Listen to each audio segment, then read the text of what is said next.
Hello. Once again, this is your host, John Konechny, on Self-Publishing 101, or how to get your books published when you're doing it yourself. Now, let me see, we've covered a few things here and there. You will notice that I've been not available for a while. I don't know if you've noticed the gaps. If you're new here, there's been one. Just take my word for it. It's been a busy week.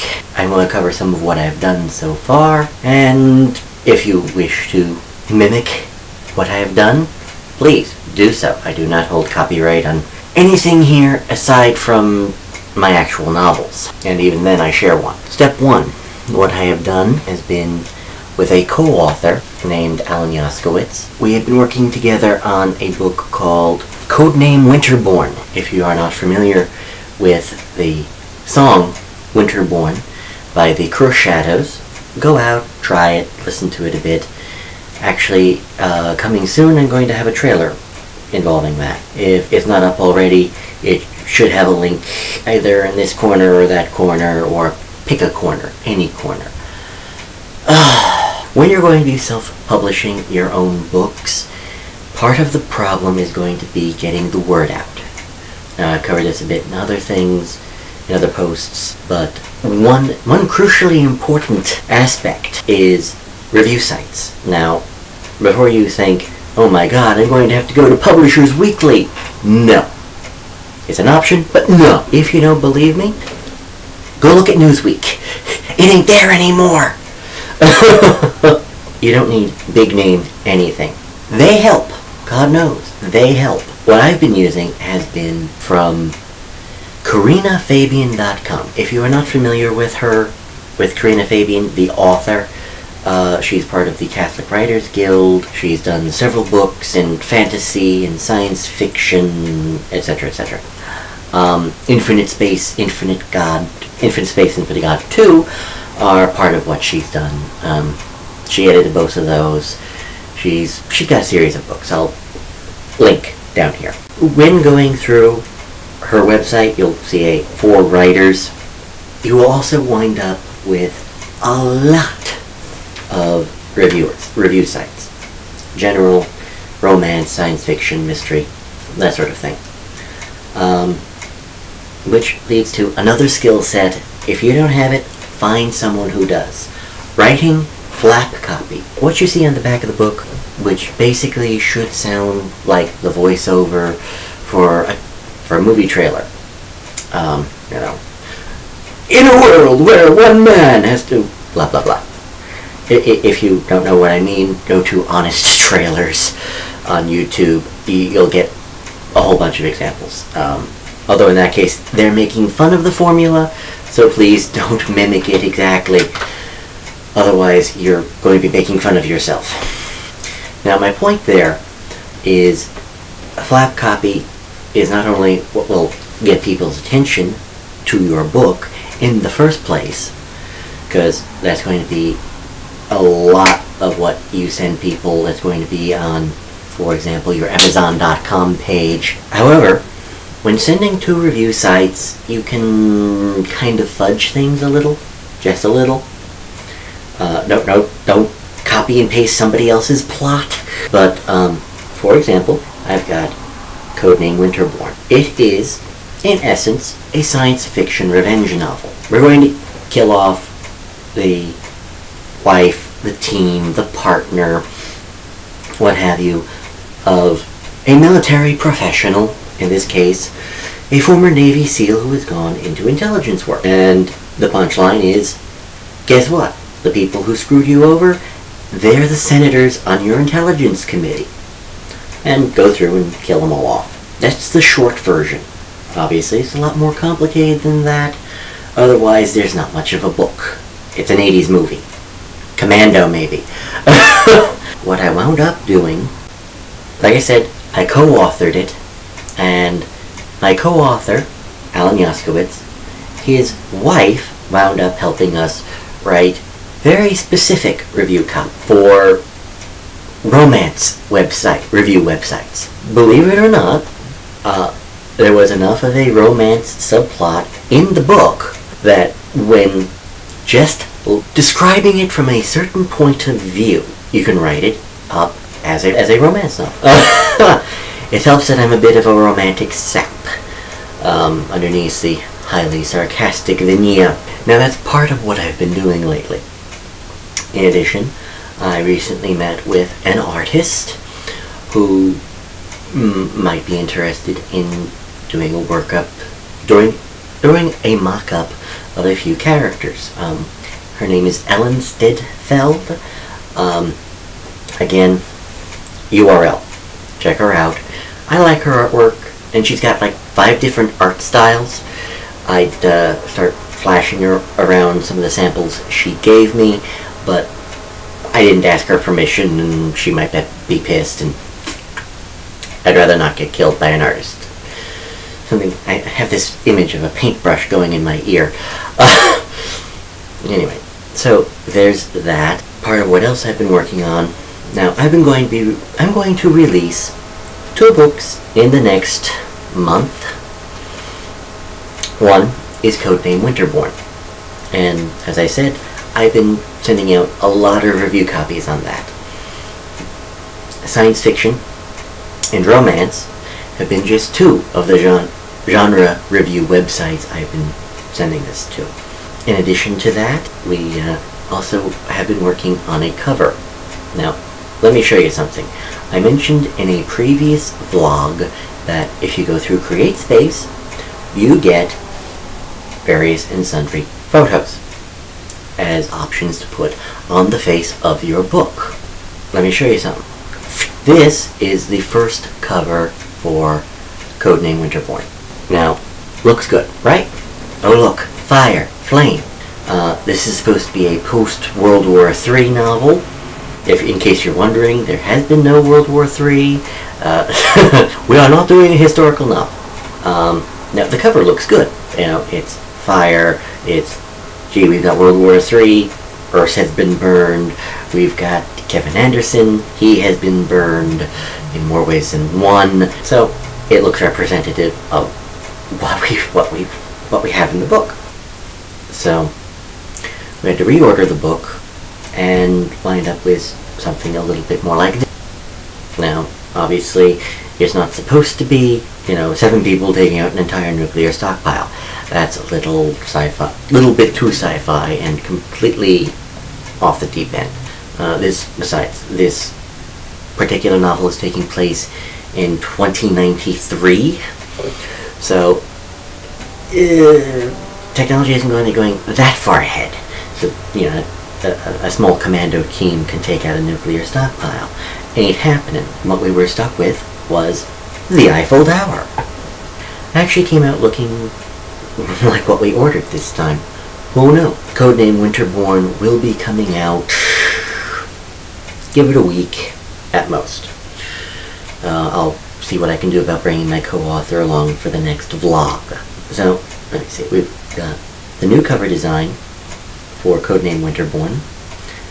We've got an artist who might be interested in doing some of the stuff for various and sundry projects, including A Pious Man. I know it's the first time I've even mentioned the book A Pious Man.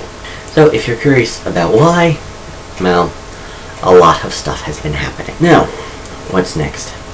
A Pious Man has also come in proof copy format. Give that another week, maybe 2. I hope the book is going to come out for my birthday, which is March 21st. It's my birthday present to me. Speaking of review sites, I have sent a copy of A Pious Man to Karina Fabian, as well as Daria Ann Di Giovanni. If you are not familiar with her work, well, URL. God, I'm going to be doing a lot of those, aren't I?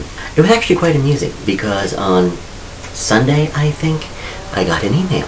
I'm only on chapter 2, but I love your book! Which was entertaining. Then, Monday evening, I got, I'm almost done with your book. So, I apparently can write worth a damn. Who knew? Now, about the cover for A Pious Man. We've got the first edition, which was done by me. Yes, I suck. I got the second edition, which was done by my friend Matthew Price. We covered the problems with it in a previous vlog. Now we've got a third attempt, also by me, that involved me looking for images of Pope Pius XII. The entire story is developed around him.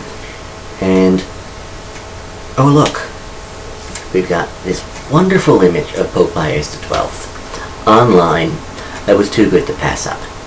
Let me show it to you. Arms outstretched, almost as if in prayer. Christ on the cross. Well, considering that the entire book is about the narrative around Pius XII, where, gee, is he a Nazi? Is he not a Nazi?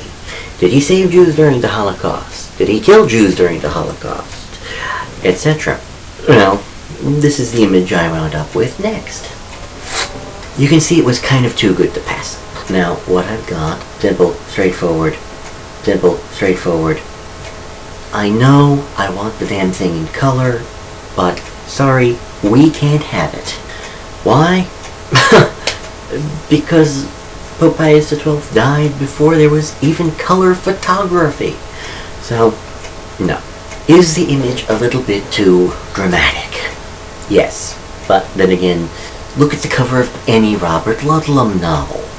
Got stuff blowing up as people are running all over the place shooting at each other. This is hard. This isn't even half as dramatic. Now, with a pious man, this image works from two different points of view. You've got the he was a Nazi angle being, well, gee, he really should be taken out and shot. From a historical viewpoint, I am not advocating the assassination of any pope. Don't sue me, please. On the other hand, from the people who think Pius XII saved everyone in the Holocaust, gee, the Pope has been targeted by a whole bunch of people who want to go after the Pope, the Vatican, the Catholic Church itself, God. Pick one. So either way, no matter how you look at it, it should appeal to both parties. The pro-Pius side should say that this is how the narrative is gone. The anti-Pius side should say this is the narrative and it's perfectly correct. So either way, it works. We hope. Also in the works, you've got a friend of mine, Barbara, who is working on a photoshopped cover for, oh look at the Vatican, it's about to blow up. Which I also think might work. Again, go back to a Robert Ludlum novel. How many of them have exploding buildings on the cover? Half of them? Not counting a Jason Bourne novel. Either way, I don't know which cover is going to be used at the end of the day. I'll be going to take them, run the images past folks I know who have read the book, all three books, because A Pious Man is going to be a trilogy. Each will be a self-contained novel. I think that's about it. With any luck, like I said, both books will be out by the end of March. Now, those of you who have been with us since the first vlog will remember that a March release date is a dramatic change from the first estimate, because first time we were estimating that A Pious Man was going to come out in June, not March. Why the change? Because Pope Benedict had to go and resign. I mean, good God, man. Now, I guess from a certain point of view, this is a good thing. Oh look, my book is about a new pope. We're going to get a new pope. And because Pope Benedict resigned instead of died, when we get a new pope, it's going to be on a more controlled timetable. Basically, by the end of March, we should have a new pope. And since we're going to have a new pope, I have to get out A Pious Man before we get a new pope. This coming Thursday, February the 28th, is when the pope officially steps down. By then the conclave should start. And let the elections begin. Hopefully, I want the book out within a matter of days, The book is centered around a new African pope who wants to canonize Pope Pius XII, and which is, of course, makes him pretty much the most controversial pope since, I don't know, the Borgias. So if you're wondering why A Pious Man is coming out now instead of June, now you know. Thank you, Pope Benny. Also, I want to get this out now because, okay, new pope, the new African pope. If the next pope turns out to be Cardinal Dolan of New York, having an African pope is going to look pretty damn stupid for me. So, and I'm not sure which would be better. Oh look, I call an African pope and A Pious Man, we get an African pope. I'm not sure if that would be good or bad. It would be even worse if I come out with the new African pope, Pope Pius XIII. And then the new African pope takes the name Pope Pius XIII. That would either be a great boon for me, or somebody's going to take me out to the woodshed. Hopefully I will see you next week. Be well, and have a good day, everyone.